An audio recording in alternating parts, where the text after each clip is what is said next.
Hey guys, welcome back to my channel. Today we are reviewing Borderlands based on the video game series of the same name, directed by Eli Roth and starring Cate Blanchett, Kevin Hart and Jamie Lee Curtis. It is not only one of the biggest financial flops of the year, but it's also been widely panned by critics and viewers across the board. And although my voice and perspective is probably going to add nothing new to the debate, I am here to affirm that Borderlands is borderline unwatchable. Effectively, what becomes more and more apparent when you watch Borderlands is that probably $10 worth of its budget went towards hiring a competent screenwriter, and then the rest of the budget went on production values and hiring big name actors to make you overlook that fact. I will always argue that a film is destined to flop if you start production with a bad script. And the script for Borderlands does make you question whether ChatGPT was involved in the process at any point. Jokes are lazy and unfunny, characterization is threadbare or non-existent, the antagonist gets zero screen time to build up any threat, the setup and foundations of the film are skipped over so weirdly hastily in the editing, and the big character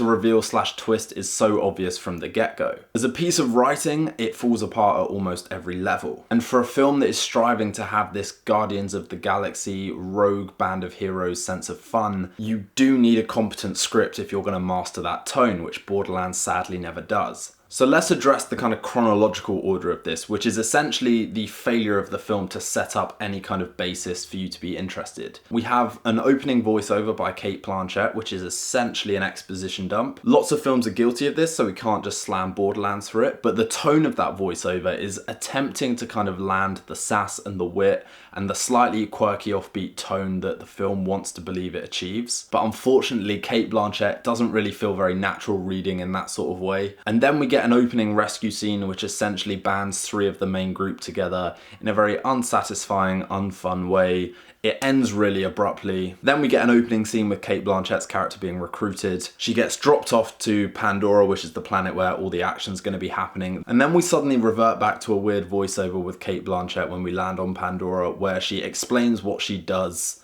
to kind of cut down on the runtime by the looks of things. It's a really rushed, sloppy and jarring way of kind of hurrying you through the setup of the film, without which you have no real understanding of the characters and their complexities, and then you're expected to be along for this ride, for this adventure MacGuffin quest, which is not interesting enough to sustain your engagement. A film like this should be relying on the infighting, the bickering, the banter, and the quips between the central members of this group. I have never played the video game, so I can't comment on how authentic or inauthentic I think they were to their portrayals, but none of these characters came to life for me in a way that felt convincing at an acting level or satisfying at a character level. Most of the characters are reduced to a single personality trait, and you are expected to latch onto that for most of the run time. You've got a big burly dude played by the guy who plays Victor Drago's son in Creed 2, who is effectively the muscle, and that's it.